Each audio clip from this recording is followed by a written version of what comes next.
आम्ही 2.5 वर्षामध्ये नेमकं काय कार्य केलं या संदर्भातला लेखाजोखा देण्यासंदर्भात आजची पत्रकार परिषद ही आयोजित करण्यात आलेली आहे। सर्वप्रथम मला जळगाव शहराची प्रथम नागरिक म्हणून काम करण्याची संधी दिली त्याबद्दल मी शहरातील जनतेचे मनपूर्वक आभार व्यक्त करते। त्याचबरोबर त्यावेळी सत्तांतर होताना ज्या नगरसेवकांनी मला मतदान केले त्या सर्व माझ्या सहकाऱ्यांचेही मी मनपूर्वक आभार व्यक्त करते।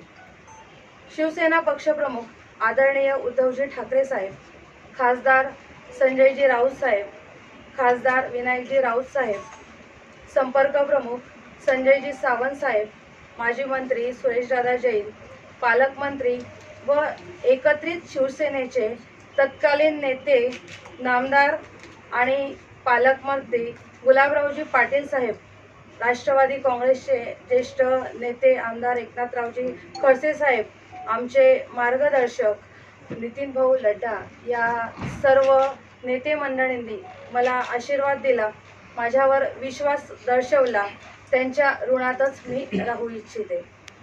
मी अनेक चांगली कामे केली, धाडसी निर्णय घेतला, शहराचा सर्वांगीण विकास करण्यासाठी आम्ही प्रामाणिकपणे प्रयत्न केले। मात्र अद्यापही अनेक कामं ही बाकी आहेत। विकासाचा अनुशेष भरून काढणं इतक्या लवकर शक्य नाही। पालिकेच्या मुख्य इमारतीच्या आवारात लोहपुरुष सरदार वल्लभभाई पटेल यांचा पुतळा बसवण्याचा निर्णय आम्ही घेतला। तो अनेक वर्षापासून प्रलंबित होता। अर्धाकृती पुतळ्याऐवजी पूर्णकृती पुतळ्याची स्थापना तिथे करून त्याचं अनावरण नुकतंच झालेलं आहे। शहरातील पिंपराळा भागामध्ये हिंदवी स्वराज्याचे संस्थापक छत्रपती शिवाजी महाराज यांच्यासुद्धा अश्वारूढ पुतळा हा उभारण्यात आला। खूप कमी कालावधीमध्ये त्याचे आमचे सहकारी कुलभूषण भाऊ पाटील यांनी पूर्णपणे त्याच्या परवानगी घेऊन लवकरात लवकर त्याची अंमलबजावणी करून त्याचं अनावरणसुद्धा मोठ्या थाटामाटामध्ये त्या ठिकाणी संपन्न झालं। आपण सगळेजण त्या गोष्टीचे साक्षीदार आहातच। जी कामे केली ती पुरेशी आहे असं म्हणता येणार नाही, परंतु तरीसुद्धा जे माझ्या काळामध्ये आमच्या काळामध्ये जे काही चांगले ठराव झाले, जे महासभेतून पारित करण्यात आले, त्यात प्रामुख्याने काही महत्त्वाचे निर्णय जळगाव शहरासाठी घेण्यात आले। जसे जळगाव शहरामध्ये असलेल्या 300 स्क्वेअर फूट पर्यंत राहावयाची मालमत्तेची घरपट्टी माफ करावयाच्या संदर्भातला महत्त्वपूर्ण निर्णय महासभेत घेतला गेला। त्या संदर्भातला प्रस्ताव हा राज्य शासनाकडे पाठवला जाईल आणि त्याची जर अंमलबजावणी झाली तर नक्कीच मला असं वाटतं की जळगावकरांसाठी ती पर्वणी ठरेल। त्याचप्रमाणे महिलांच्या नावे असलेली जी घरे आहेत त्या घरपट्टीवर 5% सवलत देण्याचा निर्णय महासभेमध्ये पारित झाला आणि त्या पद्धतीने त्याची अंमलबजावणी सुद्धा सध्या सुरू आहे। शहरामध्ये भारतरत्न घटनेचे शिल्पकार डॉक्टर बाबासाहेब आंबेडकर यांचं यथोचित स्मारक व्हावं ही मागणी सुद्धा होती। पिंपराळा शिवारामध्ये 10 एकर जागेवर नागपूरच्या दीक्षाभूमी प्रतिकृती साकारणार आपण त्या पद्धतीचा ठराव सुद्धा महासभेमध्ये पारित केलेला आहे। शहरातील गरजू जनतेला हक्काचं घर मिळावं यासाठी सिडकोने प्रकल्प उभारावे यासाठी आपण राज्य शासनाला विनंती केलेली आहे। राज्य शासनाकडे त्याचा ठराव आपण पारित केलेला आहे आणि या ठरावावर मला खात्री आहे की नक्कीच शासन हा सकारात्मक निर्णय या संदर्भात आपल्याला देणार आणि अनेकांचे जे घराचे स्वप्न आहे ते पूर्णत्वास येण्यास याची मदत होणार आहे। महापालिकेमध्ये अग्निशमन सेवा अत्याधुनिक करण्याचा महत्त्वपूर्ण ठराव हा महासभेमध्ये घेण्यात आला। शहरामध्ये दरवर्षी पावसाळ्याच्या आधी साफसफाई करणं आवश्यक असतं, मोठ्या नाल्यांची, लहान नाल्यांची. परंतु काही साधनांची, वाहनांची आपल्याकडे तुटवडा होता. त्यासाठी 2 नाला एक्स्कॅव्हेटर, काही स्वीपिंग मशीन याबाबतही कार्यादेश देऊन लवकरच जळगाव शहरामध्ये ते वाहनही उपलब्ध होणार आहे. जळगाव शहर हे दिवसेंदिवस वाढत चाललेलं आहे. त्याचं क्षेत्रफळ हे वाढत आहे आणि आपण बघतोय की मनपामधील जे कर्मचारी संख्या आहे ती कमी होत चाललेली आहे. त्यासाठी त्याचा परिणाम हा प्रशासनावर होतो. प्रशासन हे गतिमान होत नाही. मग प्रशासन गतिमान व्हावं यासाठी आम्ही पाठपुरावा करून सुधारित आकृतीबंध तयार करून त्याच्यासाठी महासभेची मान्यता घेतली आणि राज्य शासनाला प्रस्ताव पाठवून त्याला राज्य शासनाची सुद्धा आपल्याला मान्यता मिळालेली आहे. लवकरच सेवा प्रवेश नियमावली याचं सुद्धा राज्य शासन नक्कीच मान्यता देईल. त्यासाठी मान्यता जी बाकी आहे ती पण लवकरच आपल्याला मान्यता मिळेल आणि त्यानंतर जो भरती प्रक्रिया आहे त्याचा मार्ग मोकळा होणार आहे. मोहाडी रस्त्यावर लांडोरखोरी उद्यानास वंदनीय शिवसेना प्रमुख हिंदू हृदय सम्राट बाळासाहेब ठाकरे यांचं नाव देण्याचा महत्त्वपूर्ण ठराव हा महासभेत पारित केलेला आहे. शहरातील तरुण वर्गाला प्रेरणा मिळावी या उद्देशाने शहरातील कर्तृत्ववान लोकांना जळगाव रत्न हा पुरस्कार देण्याचा निर्णय पूर्वी बऱ्याच कालावधी म्हणजे 13 वर्ष पूर्वी हा निर्णय महापालिकेने घेतलेला होता. परंतु या पुरस्कारानंतर त्याची अंमलबजावणी मात्र होऊ शकलेली नव्हती. परंतु आता ती अंमलबजावणी आपण माझ्या कार्यकाळामध्ये पूर्ण केलेली आहे. शहरातील ज्येष्ठ समाजसेवक स्वर्गीय डॉक्टर अविनाशदादा आचार्य व हिंदू मुस्लिम ऐक्यासाठी आयुष्यभर काम करणारे स्वर्गीय अब्दुलजी गफ्फार मलिक यांना मरणोत्तर पुरस्कार देण्याचा निर्णय घेतला गेलेला होता आणि त्यांना जळगाव रत्न पुरस्कार दिला गेला. त्यानंतर आमच्या कार्यकाळामध्ये जगप्रसिद्ध विशेष सरकारी वकील पद्मश्री ॲडव्होकेट उज्ज्वलजी निकम आणि जळगाव शहराच्या शैक्षणिक विकासात भर घालणारे KCE संस्थेचे अध्यक्ष श्री नंदूदादा बेंडाळे यांना हा पुरस्कार देण्यात आला. जळगाव शहरासाठी हा अतिशय मानाचा तुरा असलेला पुरस्कार याचं कार्यक्रम हा मोठ्या थाटामाटामध्ये या मनपा इमारतीमध्ये झाले. शहरातील मनपा शाळेमध्ये शिक्षण घेणाऱ्या प्रत्येक विद्यार्थ्यांना मनपा फंडातून 2000 रुपये प्रतिवर्ष अर्थसहाय्य देण्याचा ऐतिहासिक निर्णय हा आमच्या कार्यकाळामध्ये घेतला गेला. केंद्र शासनाची महत्त्वपूर्ण अमृत योजना 2 याला मान्यता दिली गेली. त्या अंतर्गत तलावाचा स्रोत म्हणून असलेला मेहरून तलावाचं पुनर्जीवित करण्याचा तलाव जे क्षेत्र आहे मेहरून तलावाचं ते पुनर्जीवित करण्याचा निर्णय सुद्धा हा महासभेत घेतला गेला.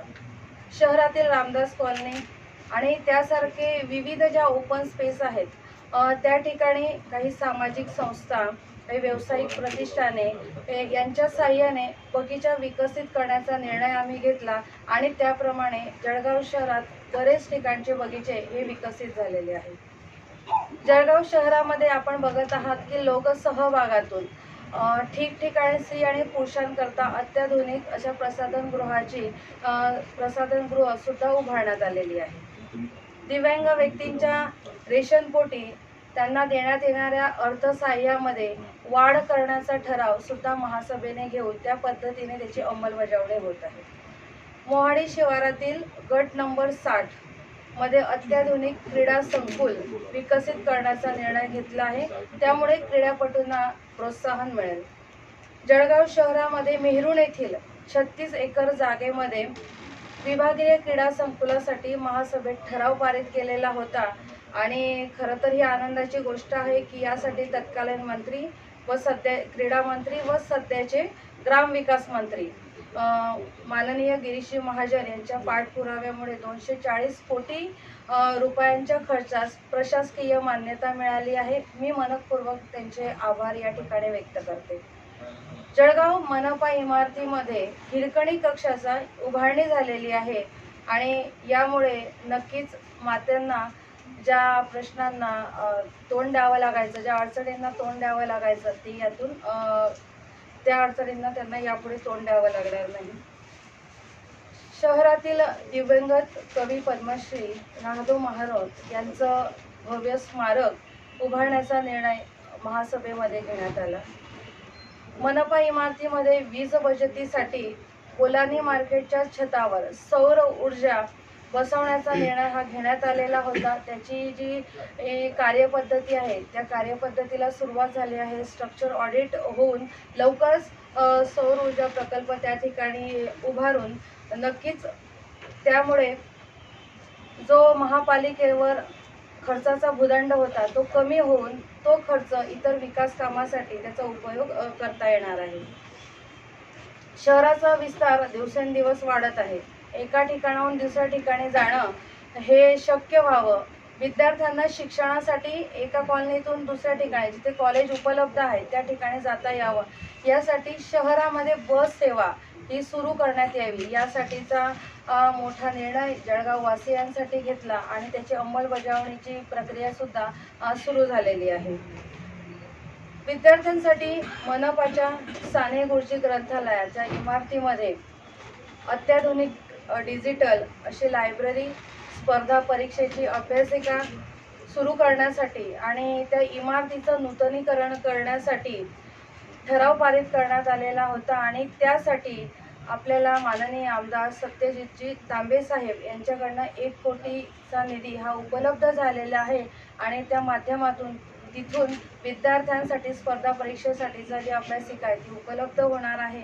मी माननीय आमदार सत्यजितजी तांबे साहेबांचं सुद्धा मनपूर्वक या ठिकाणी आभार व्यक्त करते. पायाभूत सुविधेच्या व्यतिरिक्त घेतलेले काही प्रमुख निर्णय आहेत, मात्र अद्यापही अनेक क्षेत्रात काम करणं हे शक्य आहे. पायाभूत सुविधांमध्ये अनेक कामं गेल्या 2.5 वर्षात करण्यात आली. या कामांच्या बाबतीत अनेक अडचणींना तोंड द्यावं लागलं, परंतु यामध्ये या सगळ्या अडचणींवर तोंड देऊन विरोधकांचं सुद्धा सहकार्य घेऊन या सगळ्या कामांना मंजुरी घेण्यात आली. यात प्रामुख्याने RCC, गटार, स्लॅब कन्व्हर्टर, रस्त्याचं कॉन्क्रिटीकरण, रस्त्याचं डांबरीकरण, हायमस्ट, नवीन पोल उभारणे, संरक्षण भिंत, पेव्हर ब्लॉक, पूल बांधणे, ओपन स्पेसचा विकास करणे, बगीचा विकास करणे यासारख्या कामांचा समावेश होता. जळगाव महापालिकेच्या इतिहासात पहिल्यांदाच महापौर कक्ष म्हणून स्थापना करण्यात आली. महापौर कक्षामध्ये सगळ्या डिपार्टमेंटल ज्या नागरिकांच्या अडचणी आहेत त्या नागरिकांच्या अडचणी ह्या ऑनलाईन रजिस्ट्रेशन करून ऑनलाईन त्यांनी त्या अडचणी समस्या सांगून त्यांचं निदान किंवा त्या समस्या ह्या आपल्या महानगरपालिकेला संबंधित जे काही विभागीय प्रमुख होते त्यांना कळवण्यात येत होत्या आणि त्यांच्याद्वारे ते सगळे ज्या अडचणी होत्या त्यातून ते मुक्त होत होते किंवा त्या अडचणी या सोडवल्या जात होत्या. म्हणजे हा ऐतिहासिक निर्णय होऊन यातून हजारोच्या संख्येने नागरिकांच्या समस्या सोडवल्या गेल्या. त्यांना महापालिकेमध्ये प्रत्यक्ष त्या विभागीय प्रमुखाला भेटण्याची गरज ही पडली नाही. हा चांगला कार्यक्रम मी माझ्या कार्यकाळामध्ये राबवला. माझ्या कार्यकाळामध्ये सर्वात जास्त मनपा निधीतून विकास कामे करण्यात आली. काही प्रस्तावित आहे, त्याची अंमलबजावणी होऊन लवकरच पावसाळ्यानंतर ती कामांची सुरुवात ही होणार आहे. मनपात सर्वात प्रथमच नगरसेवक निधी या हेडचा अर्थसंकल्पामध्ये समावेश करण्यात आला आणि त्या पद्धतीने सर्व नगरसेवकांना 25-25 लाखाचा निधी देऊन त्यांच्या वार्डामध्ये ज्या विकास कामांची आवश्यकता आहे त्या विकास कामांसाठी ते नगरसेवक तो निधी खर्च करू शकले. मनपामध्ये पहिल्यांदाच वार्षिक जिल्हा नियोजन मंडळामधून मिळणारा निधी आहे तो सगळ्यांना समसमान वाटण्याचं धोरण हे ठरविण्यात आलं. मनपाने PWD कडनं जी काही कामे मार्गी लागणार होती त्याच्यासाठी जे ना हरकत प्रमाणपत्र दिलेली होती त्यानुसार शहरात 100 कोटी आणि 85 कोटीच्या रस्त्यांना ना हरकत प्रमाणपत्र देऊन या कामांना पावसाळ्यानंतर सुरुवात होणार आहे. शहरातील मनपा फंडातून असतील किंवा PWD कडनं असेल किंवा नगरसेवकांनी स्वतः राज्य शासनाकडे पाठपुरावा करून मिळवलेला निधी असेल, या सगळ्यांच्या कामांची जी प्रक्रिया आहे ती सुरू आहे आणि मला खात्री आहे की पावसाळा झाल्यानंतर ही प्रक्रिया पूर्ण होईल आणि त्यानंतर जळगाव शहरामध्ये बरेच कामं ही सुरू होताना आपल्याला दिसतील. म्हणजे आम्ही जाताना सगळं पेरून ठेवलेलं आहे. नक्कीच पावसाळ्यानंतर ते विकास कामांच्या माध्यमातून हे उगवणार आहे.